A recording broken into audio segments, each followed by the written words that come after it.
Welcome, students and parents from the class of 2022. I am Mrs. Prang, the post-secondary counselor at Central High, and this junior college planning presentation is on the topic of testing. When we think about standardized testing, certainly this year, more than any other years, it's extremely confusing. There have been a lot of changes recently, and it's something that we're going to really have to monitor over the next 6 months on what the impact might be for college admissions for the class of 2022. Historically, colleges have often used scores from standardized tests like the ACT or SAT as a data point for admissions.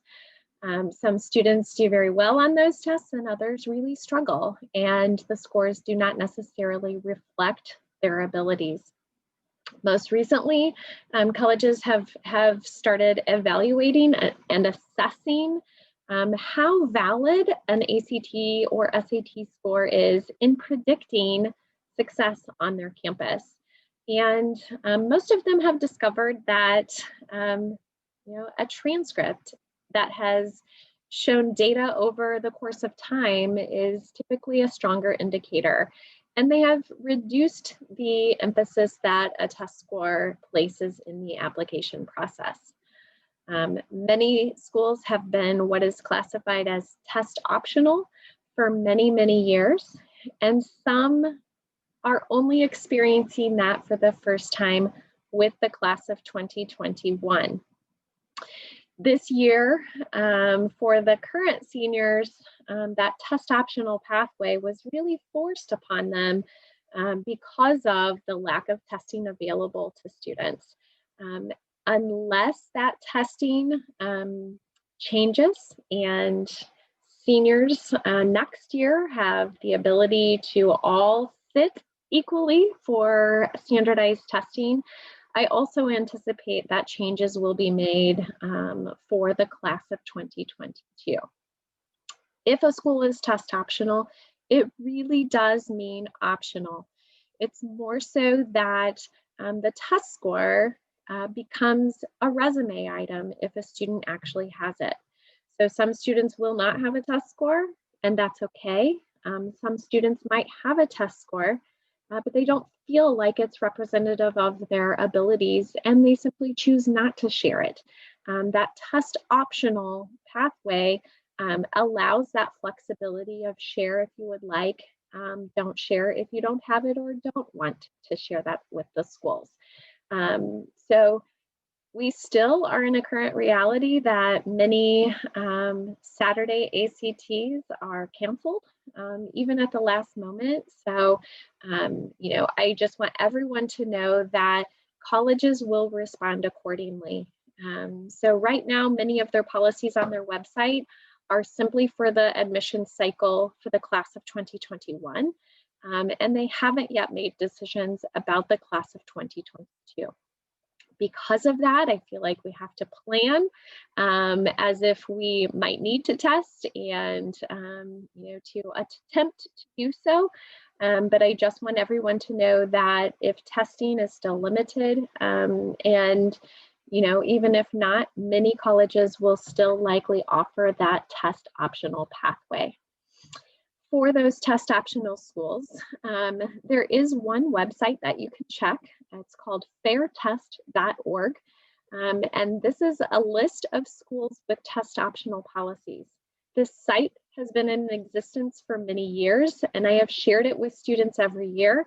But whereas the list typically had several hundred schools, for this year it was nearly all schools in the country. So that is a good site to continue checking for test optional policies. But the philosophy, if that's an option for you and you do have a test score, is really if your GPA or transcript alone makes you competitive for admissions and your test score is either below average or you don't have one, then that's when test optional is a perfect fit for you. For some schools, if you don't send a test score, they may ask for other supporting documents, but many do not. And so another piece is to make sure that you are reading all of the policy guidelines.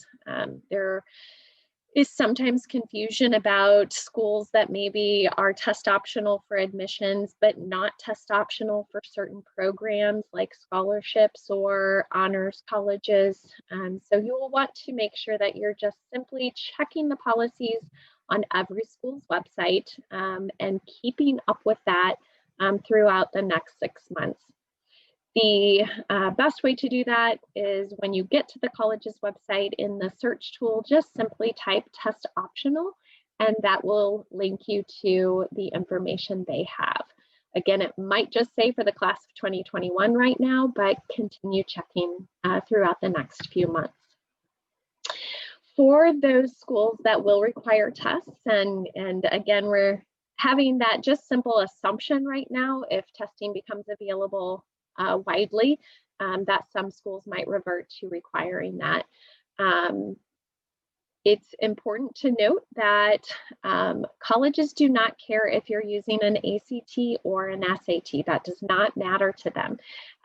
Either one is acceptable, and the specific college or university does not have preference over one test over the other. The only thing that they might differentiate is whether the optional writing section on the ACT or SAT is necessary for admissions. So planning which test you are hoping to focus on, and then determine a testing calendar. What dates are you hoping to test? I have been getting a lot of questions about the free district ACT, and the update is that the district is still hoping to offer a free district ACT to the entire junior class on April 13th. You will automatically be registered for that test, so there's nothing that you need to do. But any test outside of that, you would have to actually register on ACT's website. And the test dates are about every other month. Whether that April 13th test happens is certainly conditional upon the pandemic, but if it is safe to do so and we are allowed to do so, we plan to offer that test on the 13th. Other test dates that you could register for on your own, you can see listed on the screen. So before senior year begins, you have 4 options for the ACT and 3 options for the SAT.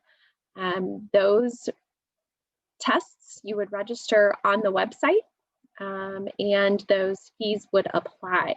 As noted on the screen, if you are eligible for free or reduced lunch, then you can connect with me or your comprehensive counselor to access a fee waiver, and you are eligible for 2 fee waivers for the ACT and 2 fee waivers for the SAT, in addition to the test that the district pays for everyone. I also did include a note on the bottom of the ACT fees that there is a fee to send official scores to colleges, but most schools are allowing students to self-report those scores during the application process. Simply list your score in your application, and then if you are admitted and choose to attend, then pay the $13 fee to send your official score.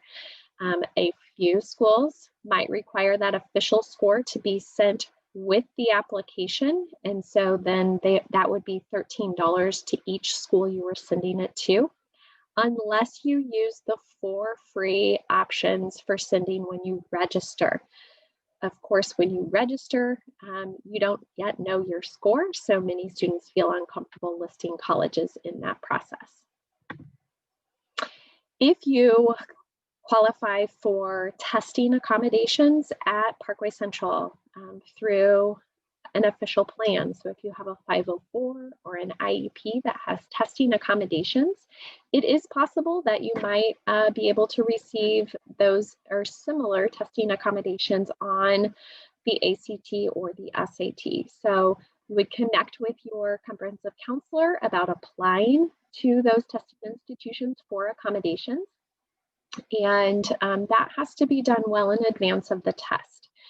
So a copy of your 504 or IEP plan has to be submitted to ACT for review, and then they are the determining agent. They will decide what you qualify for on that particular test, and they ask for that request to be submitted typically at least 6 weeks ahead of the test date. So for the April 13th test, the request date is actually by February 12th. So if you are going to take that April 13th test and want accommodations, you would need to connect with me or your comprehensive counselor before the 1st of February.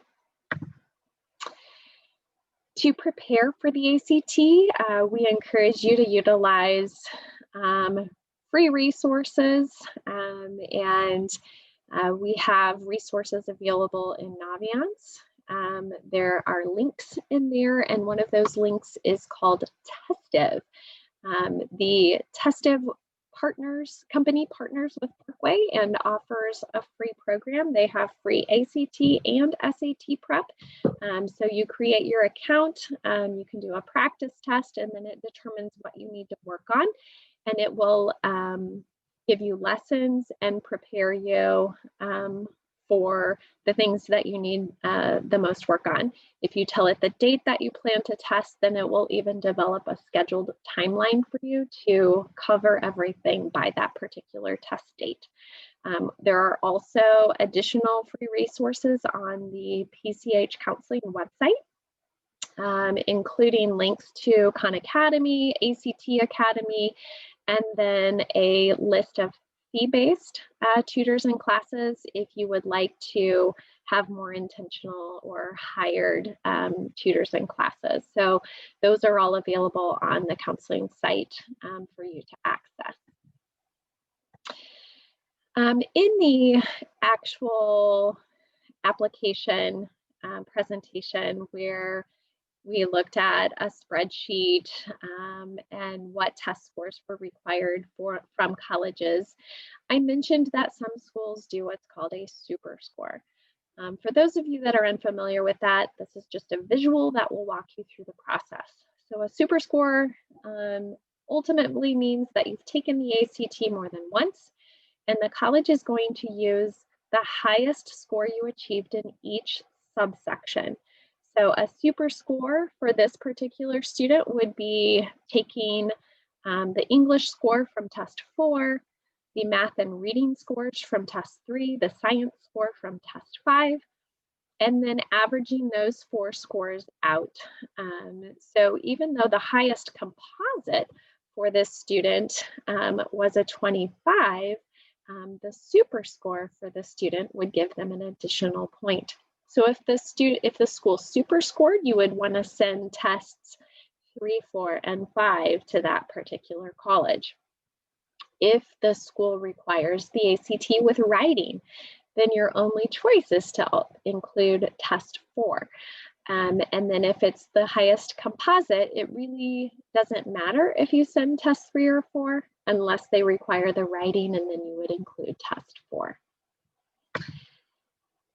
If you are overwhelmed with the testing process, again, start researching colleges, look at their policies. So if you have your list of schools, do that search on their site to see what their testing policies are currently, if they've determined what they will be for the future. So when some schools changed to test optional, they changed so indefinitely, some for a 3-year cycle and some for just this year. And then they said they would evaluate and make determination about the next admission cycle. So it's something that we will just have to continue looking at.